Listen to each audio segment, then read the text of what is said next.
Beautiful worship team. Thank you so very, very much. What a powerful message.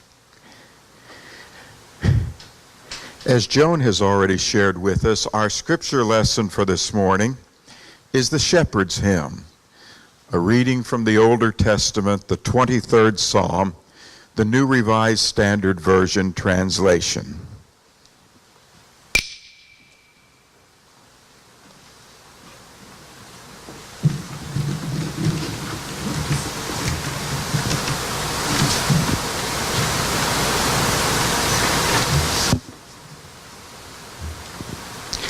The Lord is my shepherd, I shall not want. He makes me to lie down in green pastures.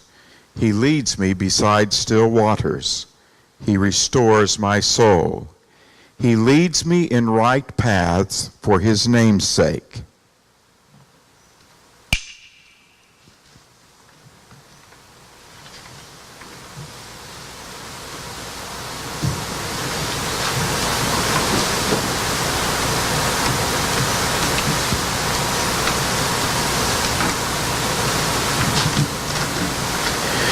Even though I walk through the darkest valley, I fear no evil, for you are with me.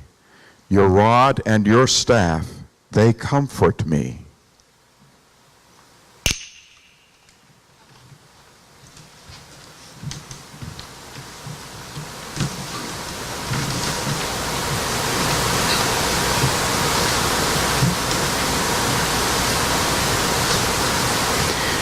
You prepare a table before me in the presence of my enemies.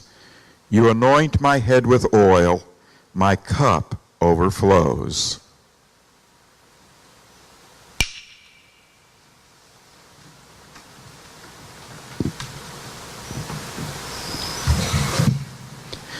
Surely goodness and mercy shall follow me all the days of my life, and I shall dwell in the house of the Lord my whole life long. The word of God for the people of God. Thanks be to God.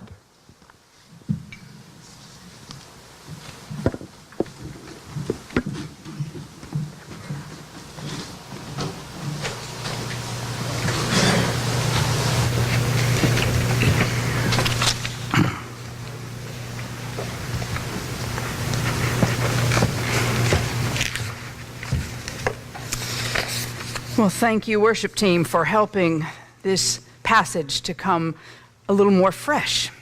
It is a familiar passage. It's mostly, at least in my experience, associated with funerals. I have probably read this more times than I can count. However, when I went to look through my sermon files, I've never preached on it before. Go figure. So it's a good opportunity to think about what it means to follow God as our shepherd. Now, most of us don't have a lot of experience with sheep, although the range of animals reflected in our congregational households is pretty striking when you get right down to it. But while Jim and Carlene and I were in Western North Carolina for the jurisdictional conference, we took a half a day early to go whitewater rafting and discovered a different version of what it is to have a good shepherd. When you're whitewater rafting, having a good guide on your raft makes all the difference. There were perhaps 18 or so of us who had signed up for that particular rafting trip. That was 3 different rafts. Each raft had its own guide, and then there was one of those 3 who was really the one in charge. And we had the good fortune to be in his raft. He began by learning our names, partly because the people sitting in the front became responsible for this side paddles or that side paddles. He found it was more effective to be able to call someone's name, because and it was Jim and Carlene, so I didn't have to learn any new names. But he said when he would call right or left, people would get confused and forget if they were on the right or the left-hand side. But if he called out, Jim, 2 strokes right, everybody on Jim's side of the raft would do that. Or Carlene, 1 stroke back, Everybody on the left side would do that, and we didn't have to do this thing where you have to try and remember which is right and this one's left because it makes the L. You can't hold on to your paddle and do that. They taught us how to use the paddles and to remember that we don't want to whap it into anybody else. He said most of the worst injuries he's seen have been where someone wasn't paying attention and they only held it with one hand, leaving the T end free to hammer into someone's face, or on the case of our trip, someone's ring. And then we had to do the toolkit to figure out how to get the ring off their finger before it swelled too much. He taught us the basics of safety. We watched a little video and we practiced making sure that our personal flotation devices, I think of them as life jackets, but they're apparently a great deal more than that. But making sure that they're on snugly enough so that if your raft mate has to grab you by the shoulders and pull you in, that they don't only bring in the personal flotation device. You want the person that is protecting to come into the raft too. And we practiced how to do that and did a little planning because there was one person on our raft who was really tall. And so it was agreed that his two buddies were going to both be responsible if he went over. And when that happened, the rest of us cleared a path, and his two buddies each grabbed one side of his personal flotation device, got him back in. The leader had a knack of how to give instructions, so that he would get our attention in a very calm voice and then call the name and how many strokes in which direction. And then he would have us look down the river and he'd say, now you see the rock there that looks kind of like a turtle and the one next to it, it looks like a table. Well, we're going slightly to the right of that and we want to be angled and using the current as our friend. And so he would practice with us. And then once we were into it, in a very calm voice, he would redirect us and position us. And I realized partway down the trip that our raft was having a better experience than some of the others because we had a really good river guide. They shortened the trip. It was supposed to be a full-day trip, ending with some Class 4 rapids, but there was apparently about 1.5 miles of very shallow paddling. He said it was raft-assisted hiking, had we chosen to do that part, and so we didn't. But we did stay for lunch, and when we pulled off, the three guides flipped one of the rafts over, and then in the other raft, they had the two big coolers that had lunch. And there, in the presence of all the horseflies, I wouldn't quite say they were enemies, but they were not our friends. They prepared quite a spread for us, and we relaxed there. It was a good reminder of what a difference that kind of shepherding care. He warned us about some dangers. I learned a new image. Class 1 rapids are pretty simple. They do just a little jolt of adrenaline, not a massive amount of adrenaline. But there was one, he said, now, I want to talk to you about this one for a little while, because this is a Class 1 rapid with Class 5 consequences. Decades ago, there was a flood that washed out a dam, and there were still parts of the concrete with the rebar in it. And if you didn't stay right in the right path, you were going to experience, for a rubber raft, rebar is a Class 5 consequence. And he prepared us ahead of time so that we knew what was at stake and were attentive to his direction. And by then, we knew his voice and the tone of his voice as well as the content of his voice. Now, he in no way expected to be a parable in action about what it is to provide a shepherd's care, but by the time we finished that, I had experienced it. This particular psalm, even though we often use it at funerals, is primarily about the day in, day out realities of life. To say that God is our shepherd is actually to make a statement about where our loyalties are. Shepherd was standard language for a king. So to say that God is our shepherd is a way of saying we are fundamentally following God as our primary ruler and guide. And we trust that he will provide. It says, I shall not want. Now, most of the time when we talk about want, it's like, ooh, I really want the coffee with the chocolate ice cream in it that Danucci's has. I really want the air conditioning to work a little better on these hot days. I really want a little more time before school starts. Some of you who are getting ready for that may put that one on your list. That is not what this, well, it's kind of what this means. But the primary meaning here is that I will not lack. I will have everything I need. I will have all of the essentials. So I will not be left wanting more because I will have what I need. And it says that he makes me lie down in green pastures. Now and then I will joke that, yeah, he needs to make me lie down in green pasture because my pace of life is such that I will sometimes go right on by going, yeah, that was a nice green pasture. But I didn't stop.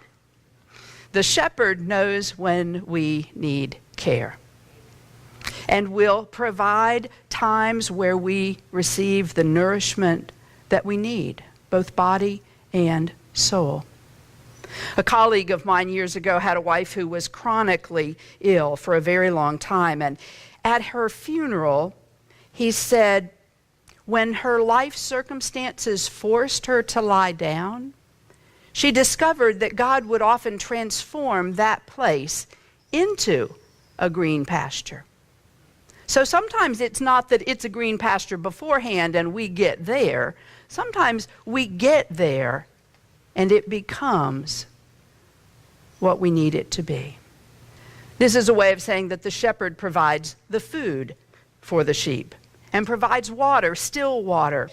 Now, sometimes we talk about living water, particularly the sense of liveliness and the life that Jesus provides. Here, still water is water that is safe enough for the sheep to go and drink in. You saw the picture on the screen earlier of those sheep. If those sheep went for 5 or 6 years without being sheared, they would be huge, larger than any of those Pokemons that are anywhere. They would be huge, and if they fell into water, the wool would be too heavy and they would be at risk for drowning if the shepherd were not there to pull them out immediately. So still water was better for the sheep to be able to get the water that they needed. And then because of the green pastures, because of the food, because of the water, God keeps us alive, restores our soul is the traditional language, but it really has the sense of keeping us alive. Saving our life, sustaining our life. And God then leads us in right paths. Now, that can include paths of righteousness in the sense of right behavior, but in a sort of shepherdy way, those are the paths that are smooth enough for sheep to walk on. They're ones that will accommodate 4 little feet or 2 shepherd's feet. They are level enough, they are stable enough, they are safe enough.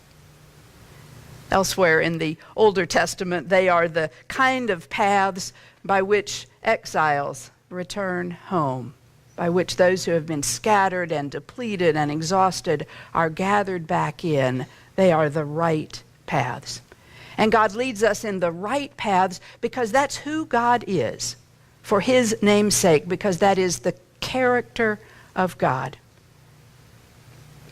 And then it shifts. Normally we don't pay a lot of attention to this, but it starts talking about God as if I were describing God to someone, and then it shifts as if we are talking to God. And this is where the content shifts.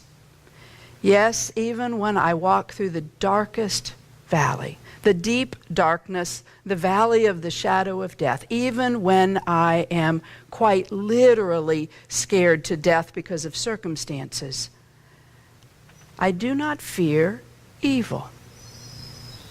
And there is a reality to discovering that God is present with us in those times that shifts our communication directly to God.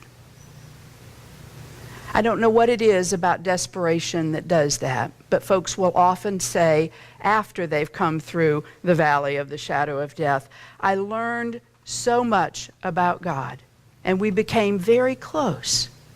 Somehow the seasons of abundance don't seem to have that kind of grip on us in the same way that the seasons of desperation do.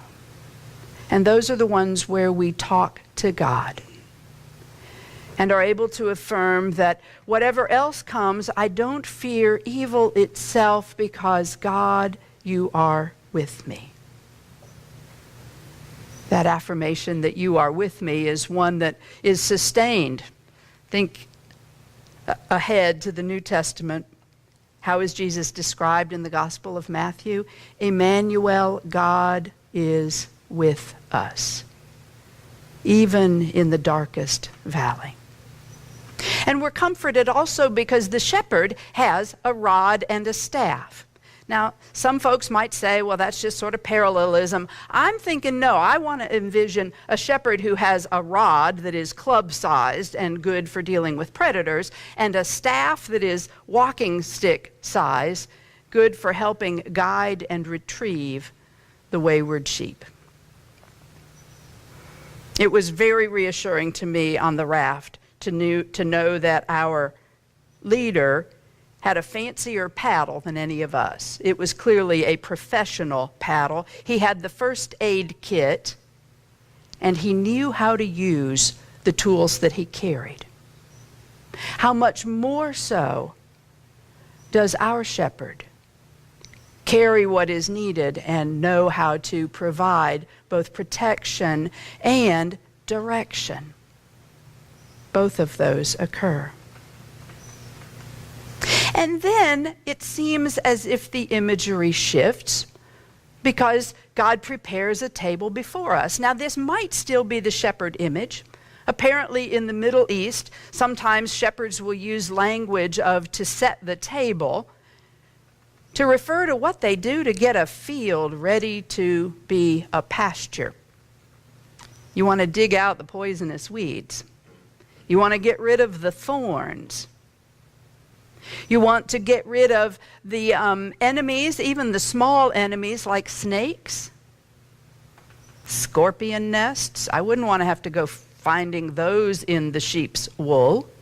So setting the table in shepherd language of that part of the world refers to the preparation so that the sheep may indeed safely graze there. And in the evening, as the sheep are gathered in, part of what the shepherd does, in addition to just making sure they're all there, is to check on their condition. And those who have been injured, those who have been perhaps afflicted with too many insects, those who might have been stung or in other ways compromised, get special care. And oil was the all-purpose treatment. It was used for celebration. It was used for healing. When applied to people, it could anoint them for a purpose. When applied to sheep, it was... remember in my big fat Greek wedding, the father thought that Windex would fix everything? This oil was kind of the Windex of that day. Not for, well, they didn't have much glass to clean, but it was the all-purpose treatment.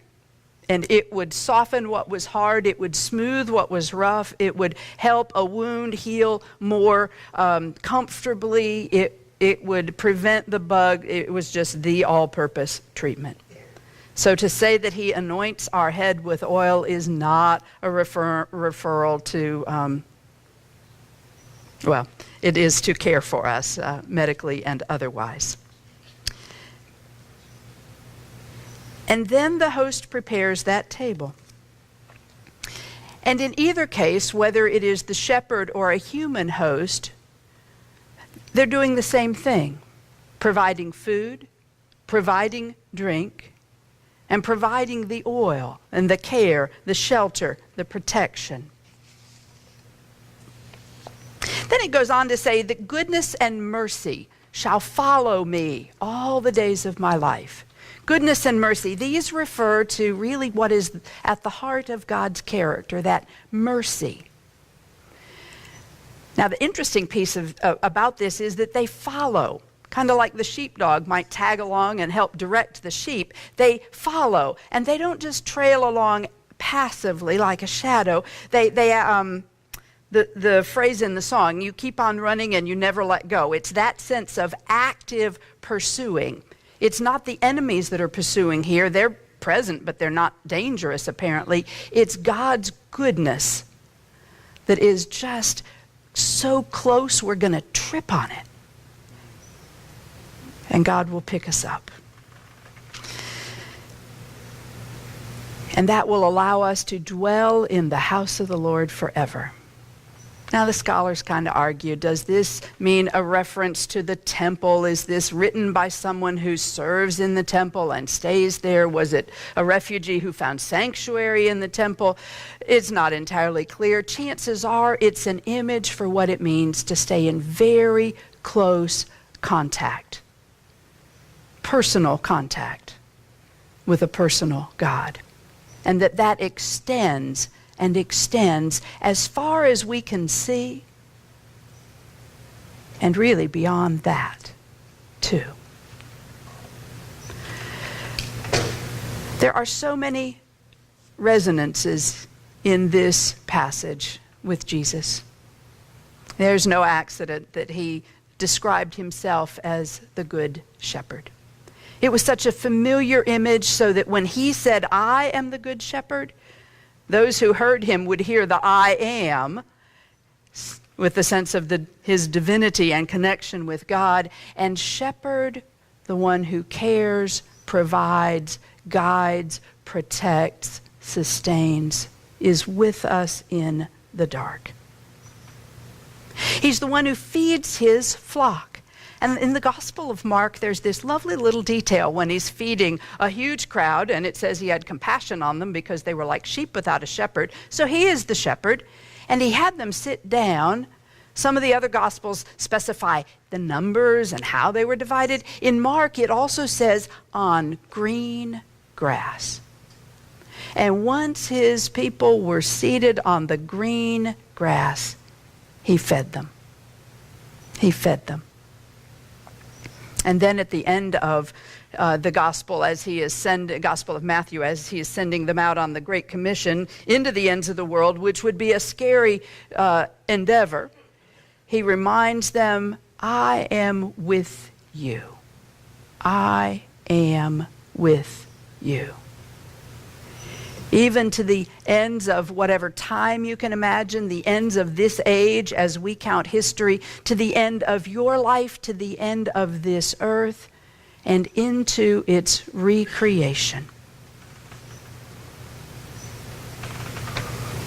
So if God is our shepherd, then the corollary for us is we are sheep. And our responsibility is to learn the shepherd's voice so that when we hear it, we recognize it. And our invitation is to learn how to trust and respond so that when we hear that voice, we do what it says, because it's just safer that way if we will respond. And as we do that, we discover over and over again that God is trustworthy and a good shepherd.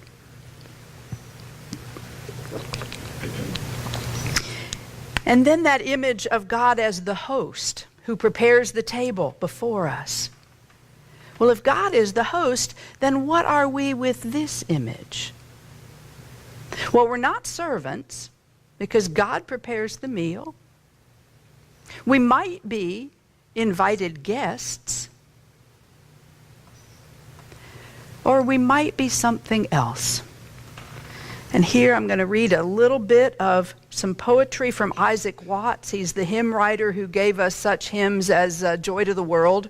And in his translation of the 23rd Psalm, describing that dwelling in the house of God, he puts it this way: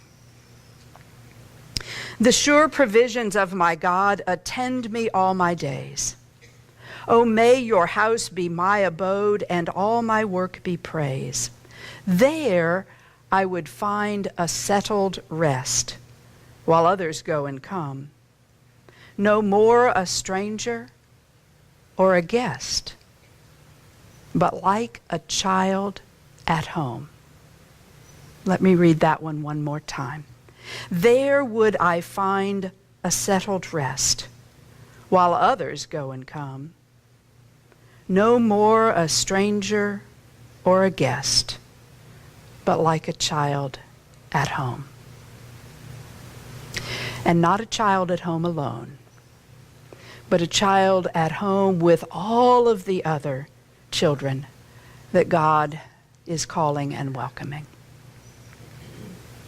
May indeed we find that we are like a child at home. Amen.